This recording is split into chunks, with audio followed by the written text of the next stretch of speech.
आखिरकार भारतीय जनता पार्टी की सारी खोखली राजनीति का पर्दाफाश हो ही गया। इनकी तानाशाही रवैये की हकीकत अब खुलकर सामने आ ही गई, क्योंकि अब सरकार और सरकार का ये प्रशासनिक अमला आम जनता को धमकाने और आम जनता की बोलती बंद करवाने पर उतारू हो गया है। पहले तो इन्होंने मीडिया को सच दिखाने नहीं दिया, और अब जब मीडिया सच उजागर कर रही है, हर उस पीड़ित से बात करने की कोशिश कर रही है जो प्रशासन की इस लचर व्यवस्था का शिकार हुए हैं, तो ये सरकार अब मीडिया आम जनता को भी धमकाने लग गई है। और ऐसा धमकाने लग गई है कि अब जनता ने भी इनके डर से झूठ को सच और सच को झूठ बताना शुरू कर दिया है। नमस्कार, आप देखना शुरू कर चुके हैं 4 PM न्यूज नेटवर्क और मैं हूं आपके साथ प्रगति ठाकुर। महाकुंभ में उस रात जो कुछ भी हुआ, उसके सारे सच को दबाने सरकार अपनी लापरवाही को छिपाने के लिए इस हद तक गिर जाएगी, ऐसा हम में से कभी किसी ने नहीं सोचा होगा। लेकिन अब आपकी जानकारी के लिए बता दें कि ये निकम्मी सरकार और सरकार की ये प्रशासनिक व्यवस्था आम जनता को धमकाने पर उतारू हो चुकी है, जिससे जनता आंखों देखे सच को झूठा ठहराने पर मजबूर है। तो कैसे सरकार ने जनता पर यह तानाशाही रवैये को अपनाते हुए जनता की बोलती बंद करा दी है, ये भी आपको बताएंगे। और साथ ही साथ किस तरह से प्रशासनिक धमकियों की वजह से अब आम जनता, आम लोग झूठ बोलने पर मजबूर हो गए हैं, उस पर भी आएंगे। लेकिन उससे पहले आपको एक वीडियो दिखाते हैं। जिसको टाना वो हमारे सामने मरी, हम कुछ नहीं कर पाए। मतलब जब मैं आपको ये बात बता रहा हूं तो मेरे रोंगटे खड़े हो रहे हैं कि यहाँ क्या बीता है और इस सच्चाई को कैसे छिपा लिया गया। भैया रोइए मत, प्लीज रोइए मत। हमारा बच्चा का पापा हम मर जाएंगे क्या? हमका नहीं बेटा। हम लोग खुद चिल्ला के बोले कि भैया चुप रहिए, एक दूसरे का सहयोग करिए, सहयोग करेंगे, धैर्य रखिए, सब निकल जाएंगे। यहाँ कोई प्रशासन का वो नहीं था। यहाँ बहुत अजीब लोग हैं, they are heartless, they don't know. ये लोग बहुत क्रूर हैं।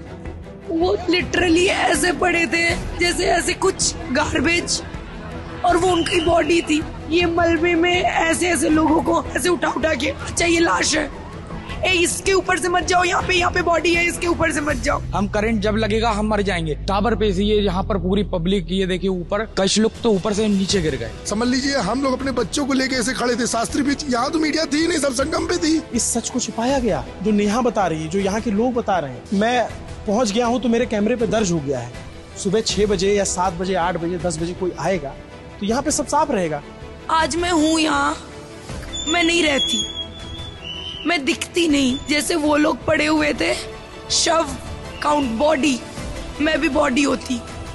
तो ये है सिक्के का एक पहलू, जिसे आपने अभी अपनी फुल स्क्रीन पर देखा। लोग चीख रहे हैं, चिल्ला रहे हैं, अपनी जान की दुहाई लगा रहे हैं कि बस कोई ऐसा चमत्कार हो जाए कि जिंदगी बच जाए।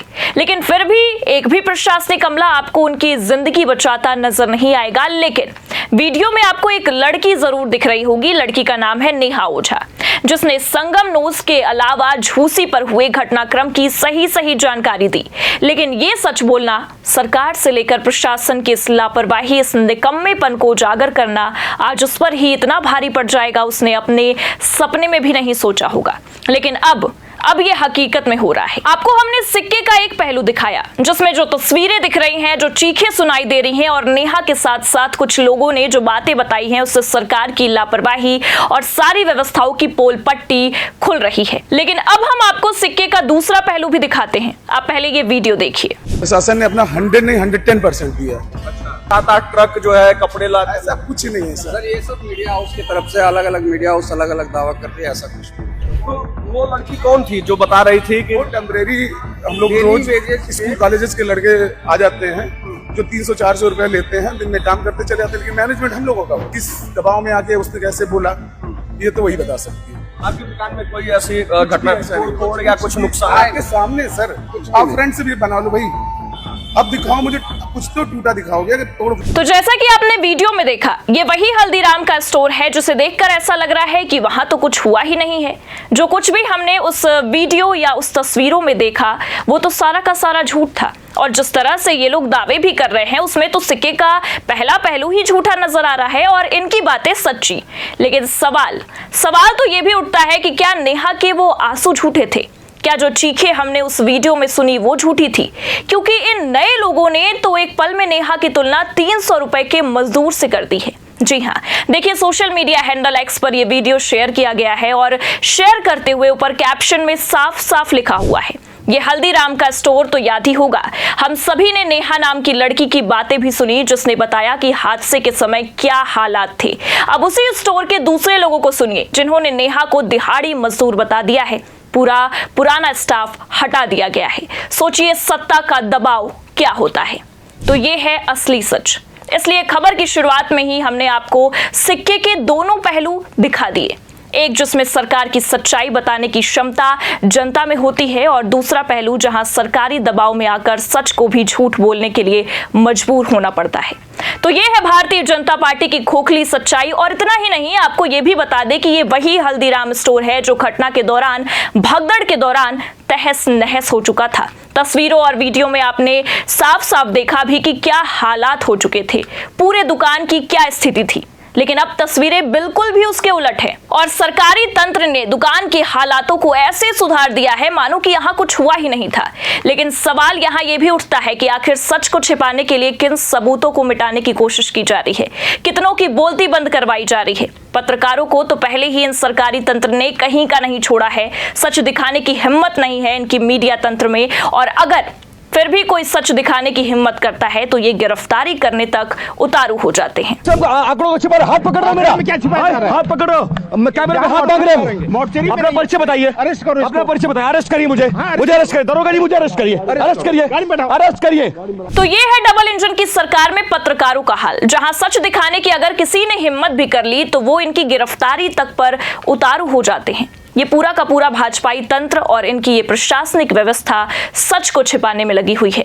पहले मीडिया को चुप कराया गया और अब जब मीडिया ने सच दिखाना शुरू किया और जनता ने सच बोलना शुरू कर दिया तो ये उन्हें भी चुप कराने पर उतारू हो चुके हैं, इनकी भी बोलती बंद कराने लग गए हैं।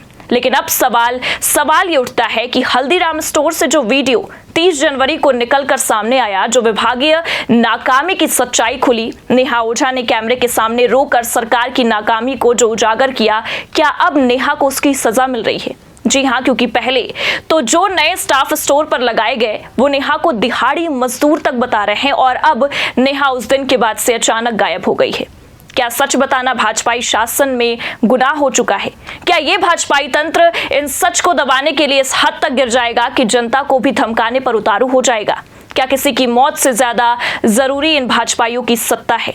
आखिर इसका जवाब कौन देगा? देश का प्रधानमंत्री या उत्तर प्रदेश के वो मुख्यमंत्री जो हिंदुओं के लिए नारेबाजियां तो खूब करते हैं, लेकिन आज जब हिंदुओं की लाशें बिछी हुई हैं तो उन्हीं लाशों के आंकड़े छिपाने में मशरूफ है। सच को छिपाया जा रहा है। आज जिस सच के लिए सदन से सड़क तक लड़ाई चल रही है, आखिर वो सच बताएगा कौन? या एक के बाद एक फिर ये सच सत्ता की आड़ में दब कर मर जाएगा और एक बार फिर एक गरीब सत्ता की भूख नहीं मिटा पाएगा? इस पूरी खबर पर और महाकुंभ से आई इन तस्वीरों पर और नेहा ओझा के इस बयान पर आपकी क्या राय है? कमेंट करके जरूर बताएं और खासकर सिक्के के दोनों पहलू पर आपकी क्या राय है उसकी भी प्रतिक्रिया जरूर दे। ये खबर कैसी लगी लाइक और शेयर जरूर करें। चैनल पर नए हैं तो सब्सक्राइब करना भी ना भूले। देखते रहिए 4PM न्यूज नेटवर्क। नमस्कार।